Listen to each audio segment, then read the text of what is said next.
Quando pensamos a questão da loucura no nosso universo literário, no que diz respeito à literatura brasileira, podemos perceber que esse é um tema bastante presente, tanto através dos livros quanto através dos próprios autores. Um ótimo exemplo vem com o escritor carioca Lima Barreto, que ao longo da vida foi internado algumas vezes por conta do alcoolismo em hospícios na cidade do Rio de Janeiro. Essas experiências acabaram incentivando o autor a escrever tanto sobre aquilo que vivenciou, através do chamado Diário do Hospício, quanto a preparar um romance sobre o mesmo tema, romance esse conhecido como Cemitério dos Vivos. Logo no início do primeiro texto, o Diário do Hospício, temos alguns trechos muito interessantes que nos dão uma noção da realidade daquelas instituições. Eu vou ler aqui rapidamente para vocês. Estou no hospício, ou melhor, em várias dependências dele, desde o dia 25 do mês passado. Estive no pavilhão de observações, que é a pior etapa de quem, como eu, entra para aqui pelas mãos da polícia. Tiram-nos a roupa que trazemos e dão-nos uma outra, só capaz de cobrir a nudez, e nem chinelos ou tamancos nos dão. Deram-me uma caneca de mate, e logo em seguida, ainda dia claro, atiraram-me sobre um colchão de capim com uma manta pobre, muito conhecida de toda a nossa pobreza e miséria. Além de Lima Barreto, que escreveu sobre a questão da loucura, também temos o nosso grande Machado de Assis, autor de O Alienista, uma das novelas mais conhecidas da nossa literatura. A palavra alienista já nos dá uma ideia do que nós vamos encontrar nessa obra, já que esse termo era utilizado na época para definir os médicos que cuidavam de pessoas que tinham algum tipo de problema mental, conhecidos no caso como os alienados. No livro acompanhamos o Dr. Simão Bacamarte, um alienista um tanto quanto diferente, que para estudar e para pesquisar sobre a loucura, resolve criar na cidade de Itaguaí um hospício chamado Casa Verde. Um ponto interessante dessa obra do Machado de Assis é que as internações que acontecem nela, das pessoas da cidade de Itaguaí, muitas vezes eram obrigatórias, né? E, inclusive, as pessoas que eram levadas para Casa Verde, em vários dos casos, não tinham nada demais. Elas eram encaminhadas para lá simplesmente por conta de detalhes da sua personalidade, por excentricidades e coisas assim. Esse é um livro que, apesar de ter uma pegada de humor muito forte, de ser realmente um livro engraçado de se ler, ele também toca em temas mais sérios. Ele nos coloca para pensar sobre o que é a loucura, quem é que pode ser definido dessa maneira. Um último exemplo que eu quero citar aqui para vocês envolve um texto do escritor mineiro Guimarães Rosa, no caso um conto chamado Soroco, Sua Mãe e Sua Filha. Nele nós acompanhamos um homem bem humilde que estava bastante triste durante a despedida da sua mãe e da sua filha. Ambas iriam de trem para hospícios na cidade de Barbacena, em Minas Gerais.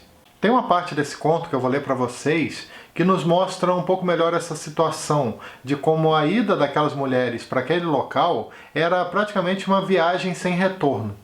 O que os outros se diziam? Que Soroco tinha tido muita paciência, sendo que não ia sentir falta dessas transtornadas pobrezinhas. Era até um alívio. Isso não tinha cura, elas não iam voltar, nunca mais. De antes, Soroco aguentara de repassar tantas desgraças, de morar com as duas, pelejava. Daí, com os anos, elas pioraram. Ele não dava mais conta, teve de chamar ajuda, que foi preciso. Tiveram que olhar em socorro dele, determinar de dar as providências de mercê. Quem pagava tudo era o governo, que tinha mandado o carro, por forma que, por força disso, agora iam remir com as duas, em hospícios. Tudo indica que o fato de mãe e filha irem especificamente para a cidade de Barbacena não foi uma decisão aleatória do autor. Na verdade, ao que parece, isso foi uma espécie de referência baseada na própria experiência do Guimarães Rosa. Em 1933, esse escritor atuou naquela cidade por um curto período como médico. Por isso, é bastante provável que ele tivesse conhecimento da fama de Barbacena, apelidada de Cidade dos Loucos. Acredita-se que esse apelido surgiu no início do século XX, quando várias instituições psiquiátricas foram fundadas naquela região. Entre elas estava um certo hospital conhecido como Hospital Colônia, fundado, no caso, em 1903. Foi nesse local que ocorreu um verdadeiro genocídio. Mais de 60 mil pessoas morreram ao longo dos anos, muito por conta de maus tratos, de desleixo, de torturas e de crueldades inimagináveis. Em 2013, um livro chamado Holocausto Brasileiro foi publicado pela jornalista mineira Daniela Arbex. Livro esse que vendeu mais de 300 mil exemplares e inclusive ganhou o prêmio Jabuti. Curiosamente, foi nesse mesmo trabalho, nesse mesmo livro, que eu ouvi falar do conto do Guimarães Rosa que eu citei anteriormente, o Soroco, Sua Mãe, Sua Filha, que no caso é citado pela autora. Inclusive eu recomendo muito a leitura, tá? Eu recomendo muito a leitura desse conto, que serve muito bem como um complemento para esse livro aqui. Mas agora, falando sobre o Holocausto Brasileiro, essa obra foi publicada pela editora Intrínseca e agora, a partir de 2019, surgiu essa nova edição, bem caprichada e com várias fotos. No livro, nós acompanhamos as lembranças daqueles que foram vítimas do Hospital Colônia, dos que viram, sofreram ou foram privados da sua própria humanidade. Eu lembro que logo após terminar essa leitura, eu só conseguia me lembrar daquele título do livro do Lima Barreto que eu comentei antes, O Cemitério dos Vivos, porque era literalmente isso, sabe? Aquela instituição, o Hospital Colônia, era nada mais, nada menos que um cemitério dos vivos. Só que, ao mesmo tempo, o título Holocausto Brasileiro também é bastante pertinente, levando em conta que toda aquela situação que ocorreu em Barbacena era realmente muito parecida, tem várias semelhanças com o Holocausto que nós conhecemos, aquele que ocorreu durante o período da Segunda Guerra Mundial. Para fazer um paralelo, eu resolvi separar para vocês alguns trechos desse livro aqui, chamado É Isto um Homem, do Primo Levi, escritor italiano. Esse livro ele é uma das referências máximas sobre a temática do Holocausto, já que ele foi um dos primeiros, se não me engano até o primeiro relato do dia a dia no campo de concentração de Auschwitz. Vou ler então aqui para vocês alguns trechos pequenos desse livro aqui e depois, para comparação, algumas partes do livro da Daniela Arbex. Então vamos lá, começando com o do Primo Levi. Ali estava então, sob nossos olhares, sob nossos pés, um dos famosos comboios alemães, desses que não retornam, dos quais, com calafrio e com uma pontinha de incredulidade, tantas vezes tínhamos ouvido falar. Era isso mesmo, ponto por ponto. Vagões de carga, trancados por fora, e dentro homens, mulheres e crianças socados sem piedade. Nada mais é nosso. Tiram-nos as roupas, os sapatos, até os cabelos. Se falarmos, não nos escutarão, e se nos escutarem, não nos compreenderão. Roubarão também o nosso nome, e, se quisermos mantê-lo, deveremos encontrar dentro de nós a força para tanto, para que, além do nome, sobre alguma coisa de nós, do que éramos. Agora reparem nas semelhanças através dos trechos do livro Holocausto Brasileiro, com relação ao tratamento das pessoas que chegavam no Hospital Colônia. Os deserdados sociais chegavam a Barbacena de vários cantos do Brasil. Eles abarrotavam os vagões de carga de maneira idêntica aos judeus levados durante a Segunda Guerra Mundial para os campos de concentração nazistas de Auschwitz. Ao receberem o passaporte para o hospital, os passageiros tinham sua humanidade confiscada.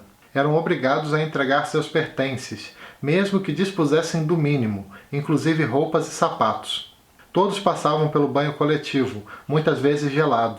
Os homens tinham ainda o cabelo raspado de maneira semelhante à dos prisioneiros de guerra.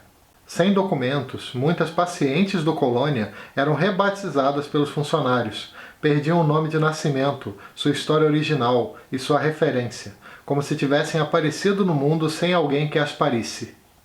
Como se sabe, nos campos de concentração não tinham apenas soldados do exército inimigo que foram capturados, mas também várias pessoas que o Estado nazista queria manter à parte da sociedade.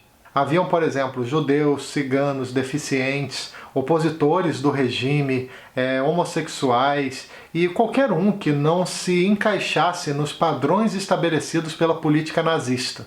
Já com relação ao Hospital Colônia, nós vemos como muitas das pessoas que iam parar de alguma forma ou de outra naquele local não estavam necessariamente precisando de algum tipo de tratamento, não estavam precisando de algum tipo de cuidado.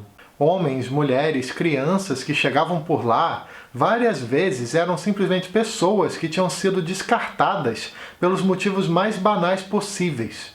Para vocês terem uma ideia, foram enviadas para esse hospital mulheres que perderam a virgindade, prostitutas, esposas que foram trocadas por amantes, presos dos mais aleatórios, desempregados, mulheres que queriam direitos iguais, pessoas tímidas, crianças abandonadas pela família e por aí vai. Já o tratamento psiquiátrico mesmo era uma das últimas preocupações, se é que havia essa preocupação. A intenção parecia mesmo ser a de degradar o indivíduo ao máximo, de fazer com que ele não tivesse nem sequer o desejo de viver. A grande maioria não tinha cama para dormir, então era obrigado a dormir em cima de capim, de pilhas de capim. A água e a comida eram escassas e, além disso, os pacientes tinham somente uma ou pouquíssimas peças de roupa, o que fazia com que eles sofressem muito durante o frio da cidade de Barbacena. Haviam agressões físicas, trabalhos forçados, tortura por choque e afogamentos. Os mortos muitas vezes ou eram enterrados em covas rasas ou eram vendidos para faculdades de medicina, o que gerava um lucro enorme para essa instituição. Crianças foram roubadas das suas mães, que eram pacientes naquele local. Parentes foram enviados para o hospital sem que nenhum familiar soubesse do seu paradeiro. Várias famílias perderam muito com tudo que aconteceu por ali no Hospital Colônia. Além de denunciar todos esses absurdos através de relatos das pessoas que sobreviveram ou de pessoas que trabalharam no Colônia, a Daniela Arbex, no livro, também fala sobre coisas bonitas, sabe? Sobre pequenas alegrias das pessoas que sofreram tanto, sobre conquistas que elas tiveram. Isso nós acompanhamos também nesse livro. Funciona quase como uma espécie de alívio para todos os problemas que nós somos apresentados, né, através dessa obra. Então nós temos, por exemplo, pessoas que reencontraram parentes depois de muitos anos, às vezes até de décadas. Tem também situações de pessoas que ganharam, ganharam festas e ficaram felizes com isso, de pessoas que conseguiram a sua independência, de gente que ajudou as crianças que sofreram no Hospital Colônia e várias outras coisas. Por fim, o livro também fala sobre o processo de mudança naquele hospital, sobre como denúncias constantes foram aos poucos, bem aos poucos, melhorando um pouquinho a situação por lá. E também sobre o surgimento na década de 90, se não me engano no final da década de 90, do chamado Museu da Loucura.